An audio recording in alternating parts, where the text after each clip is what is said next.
Thank you. Thank you very, very, very much. Our third presenter, Dr. Nancy Njagi, please.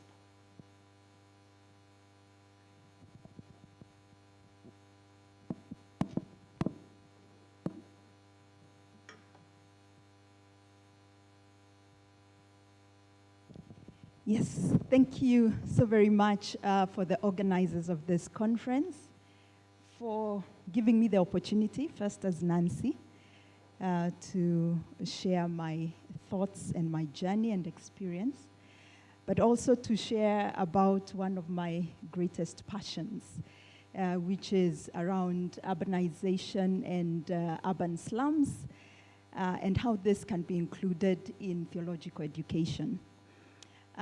Just to tie in into what my previous presenters have been talking about, this afternoon we are bringing to you areas of our how we can think about theological education for the future.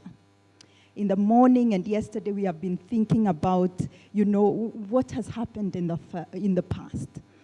And for us this afternoon is to share with you new thinking, new perspectives, challenges that are actually facing Africa today, that theological institutions and the church needs to think about. So my duty is to share with you around urbanization, slum growth, and theological education. I begin with a little bit about the context in form of, just my own journey. And I ask you to go this journey with me.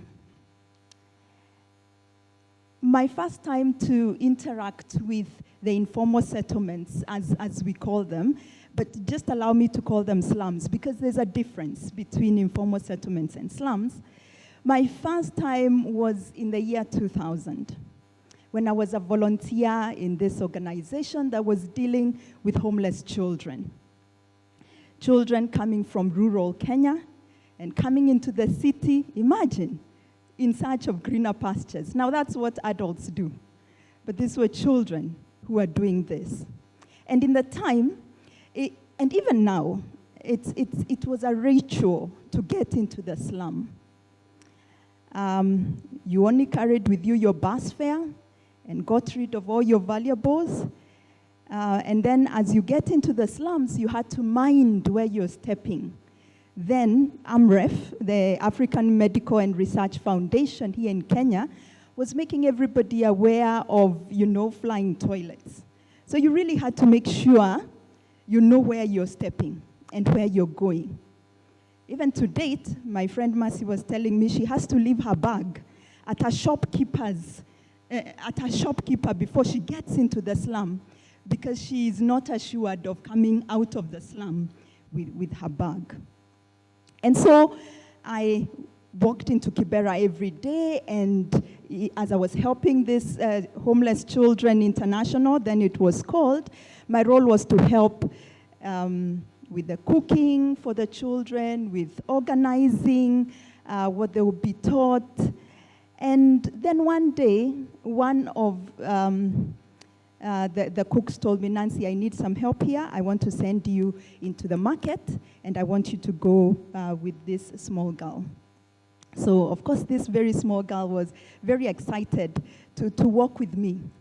And she took me into the neighboring, this is Kibera slum I'm talking about.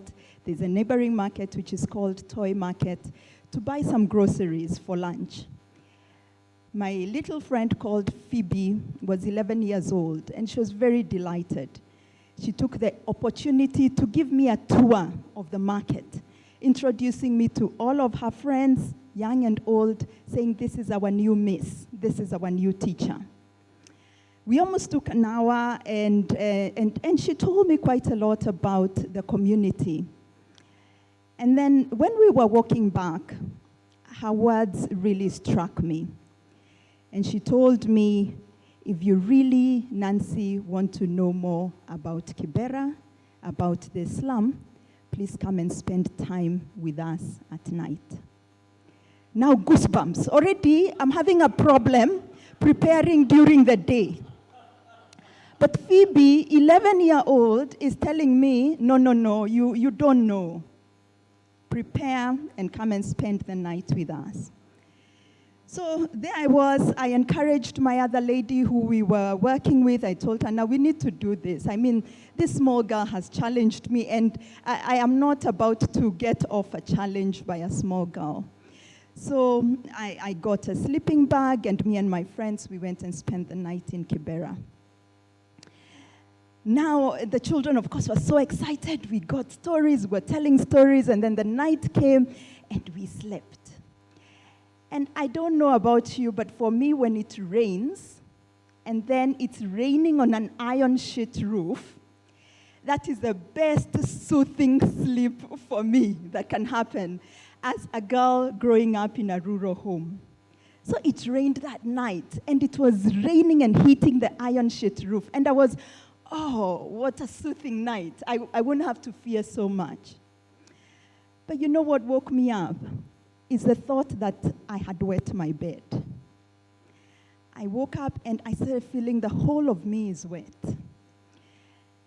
And what had actually happened is because there's poor sewerage and drainage, the rain had hit so hard that it had entered through the house and our sleeping bags were floating.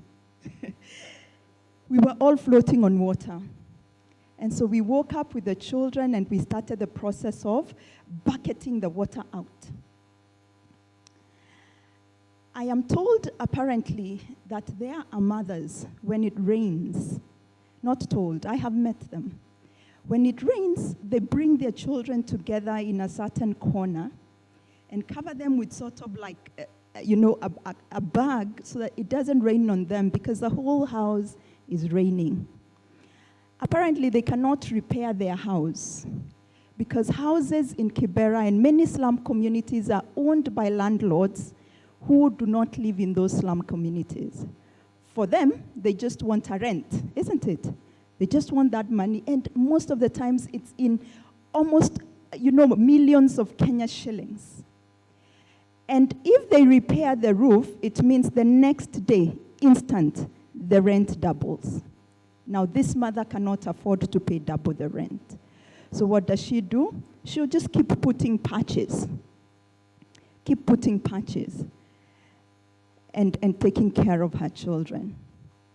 So anyway, great injustice right there because people will just have that room, no toilet, no sewerage, no proper housing for them, and yet they still have to pay their rent. Of course, the children will definitely go through illnesses. Upper respiratory tract infections will be the cause of the day when it's raining. In the rural areas, farmers are celebrating, but in the urban cities, people are wondering, how are we going to live when the next El Nino is going to hit our countries? Of course, hospital healthcare is a challenge. Some of the hospitals are a bit far, affordable hospitals. But then most of the residents who depend on clinics where they buy medicine off the counter and more so go for prayers to our priests. I now realize that this 11-year-old girl taught me one of the greatest lessons in my service in the slum communities. It is only through a literal baptism in my, sleeping bag and just being baptized in that rainwater. Baptism in the slum and living in the slum and walking the slum life, as it were, smelling, touching, feeling, and even tasting, that you really identify the issues that are facing the people. I know of an organization called Center for Urban Mission and Carlisle College that are both offering formal and non-formal programs for pastors and church leaders taught right in the context of the slum. So that's lesson number one for us, or take home number one for us. That if we really need to, I think I'm almost concluding. If we really need to make our learning contextual, then we have to take it down into the slum. And indeed not fear, because actually Jesus is right there in the slum. Let me share with you a little background of urbanization and urban poverty, so that I make you see how great this issue is, or the magnitude of this issue. Due to urbanization of our cities, urban areas in the next few years, 10 or so, will harbor about 39% of the world's poor people. People, of course, move into the cities to look for better life, but we're now seeing another generation of people moving into our urban slums. And these are the young people, aged between 18 to 30 years, who have been born in the slum. So therefore, those are the realities. So people are not even just coming from the rural, but we have another population that has a slum culture that we need to be responding to. Let me go to statistics for Africa and share with us that, for example, in Addis, over 70% of the people will live in informal settlements. There are people from Addis here, and they can tell us. Or we can do that research for ourselves. If we go to Lagos, it's not very different. You can see the growing numbers of people in Lagos. Again, over 70% of the families will live in slum communities, and even families will be sharing shacks and living together. In Dodoma, we know that Dodoma, of course, now was changed into the governance city. So people had to move, Dodoma, Tanzania, people had to move then from Dar es Salaam or wherever else you are working and moving into Dodoma, and people were not prepared. And so we have now mushrooming city that the nation is not prepared and not knowing what to do with that city. In our Nairobi, my context, 60% of the residents of Nairobi will live in the slum communities. We have over 200 slum communities. Now, cities are developing. I mean, if you drove in through our airport, you could see the expressway. But the cities are developing for the 1% of the people. But the other 99% of the people are going through deep challenges. Some of these challenges have been intensified by COVID. Our facilitator was telling us yesterday that COVID could have taken us several years back. We have people in cities who don't care about the rent. They just want to put food on the table, and that is enough. My experience yesterday evening as I was going back home, we were taken by this Uber woman driver, and she's on Uber up to 4 a.m., a mother of 2 girls. And those are the realities. She's married. Her husband, I know, these are the realities of the city. She has her husband who lost his job during COVID. So what happens? The children have to eat. She has rent arrears. What happens? These are the challenges that are facing us right here in the city. And so then, of course, issues of water and sanitation. As a woman, I dare not talk about the toilets and sanitation in our urban cities or urban slums. An issue that I cannot even begin to fathom. Access to water, so many dehumanizing issues. And our governments are not ready to focus on the poor or spend money on the poor. Paul Valley, who's quoted by UNDP, actually says a proper sewerage system saves more lives than antibiotics.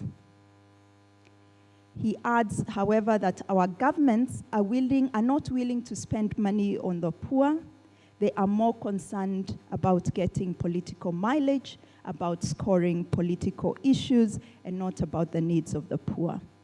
If you're living in Kenya, you know when there were political skirmishes, where were the issues, maandamano or demonstration happening? In our slum communities, in our urban areas. And yet they're not concerned to look at those issues that are biting. So this is the context. But what does this mean for us in theological education?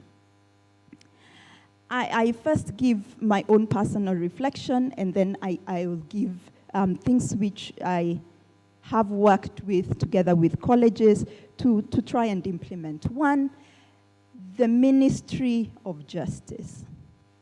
We've got to have a ministry of justice. These issues I'm talking about of a woman on a taxi cannot pay rent, has 2 children, need to disturb us to a point where we are saying what should be happening to this woman and what can the church do. Including ensuring that even our churches are just in the pastors and the people they take to serve in the churches in these communities. I know some churches just send any other person, not any other person, pastors who are going through disciplinary issues in the church, I dare say, are the ones who are sent to serve in slum communities without looking at, is this person qualified and trained to serve within that context? That's an issue of justice. So that we are looking at ensuring that people in these communities live a just life and a life full of abundance. Mending relationships, I think that's the other thing we need to talk about. And so that we are talking about not just economic issue of this woman I'm talking about who's doing the taxi, or just the spiritual issues, but we're talking about helping communities, helping families to have spiritual well-being, social well-being, economic well-being, all-rounded relationships, even with one another. And this, I feel, will bring about transformation.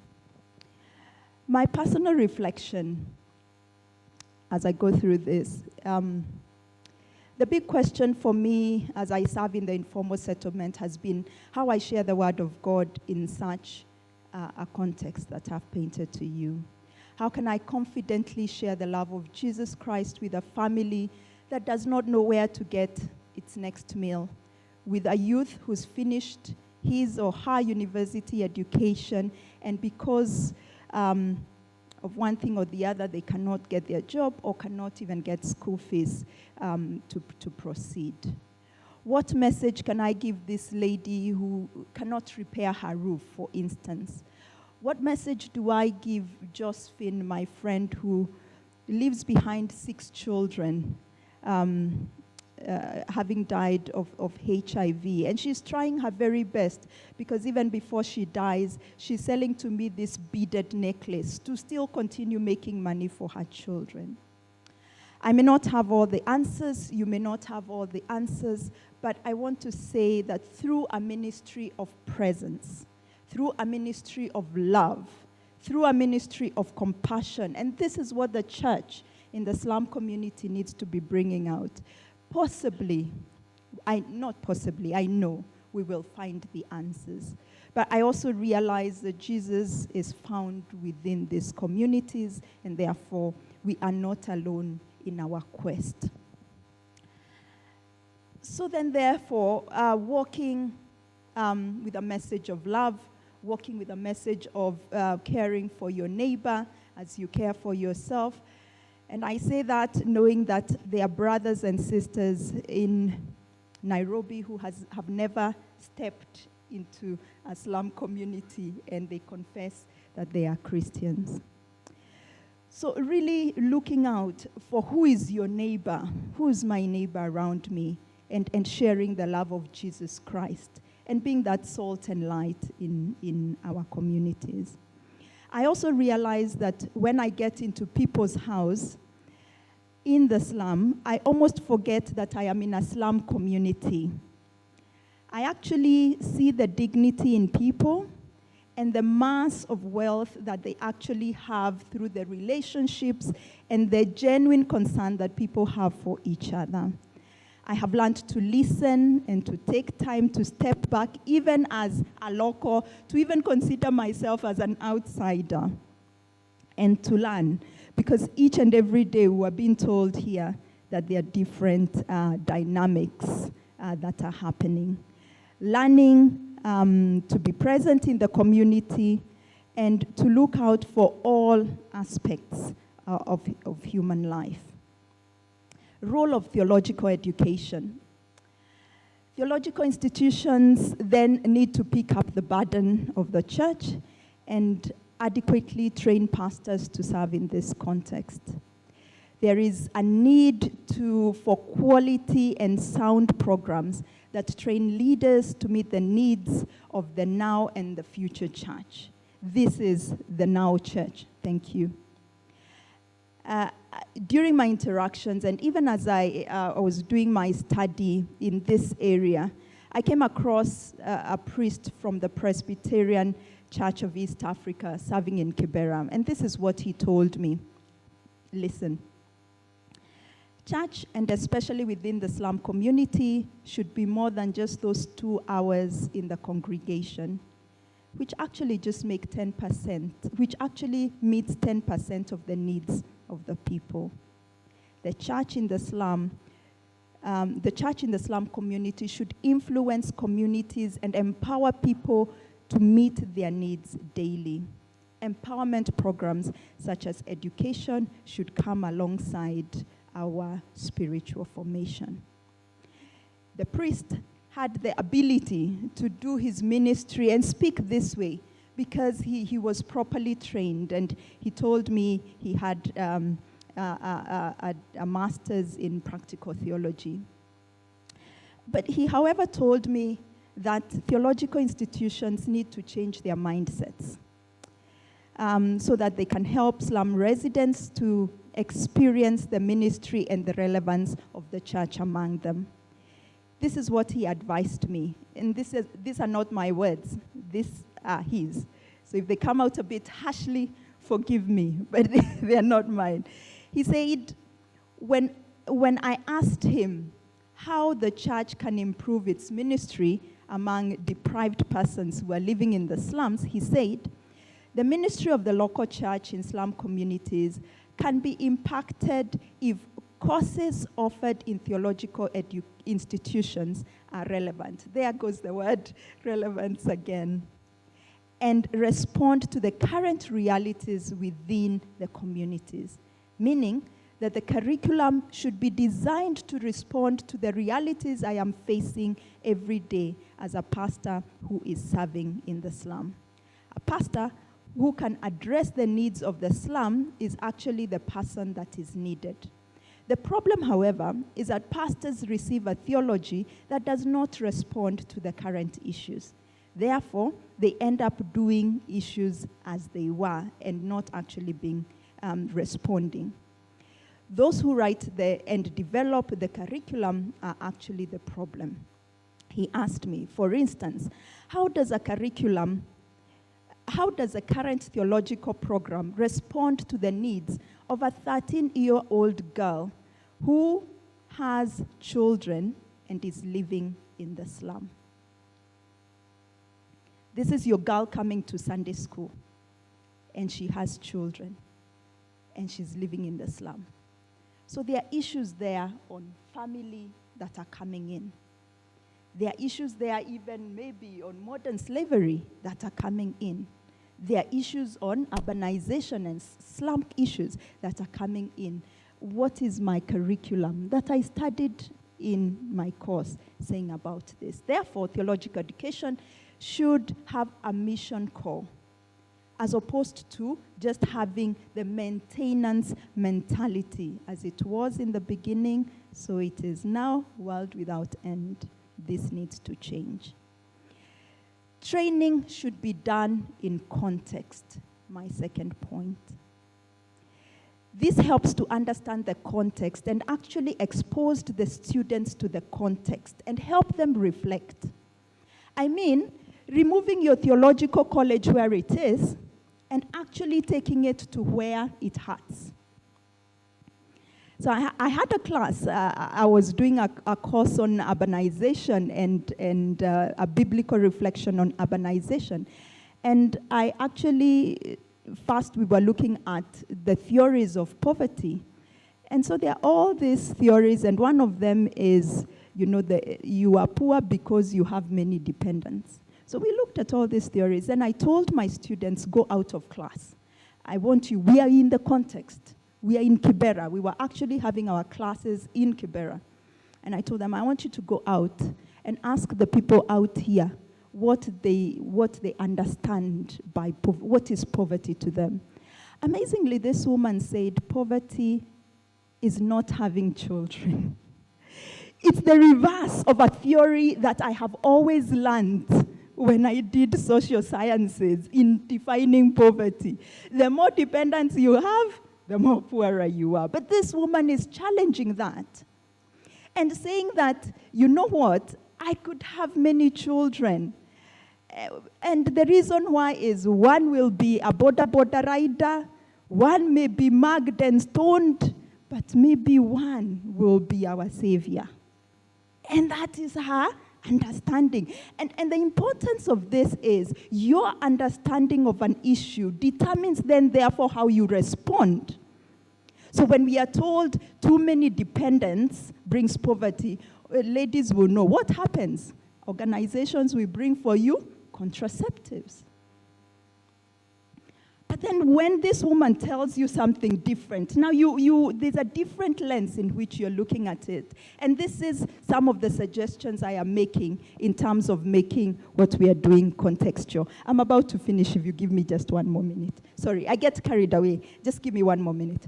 I'm taking Anne's minutes that she didn't use. Now, sorry. Yes, I'm almost done. So let our curriculum be contextual so that we are reflecting on those theories on a day-to-day basis.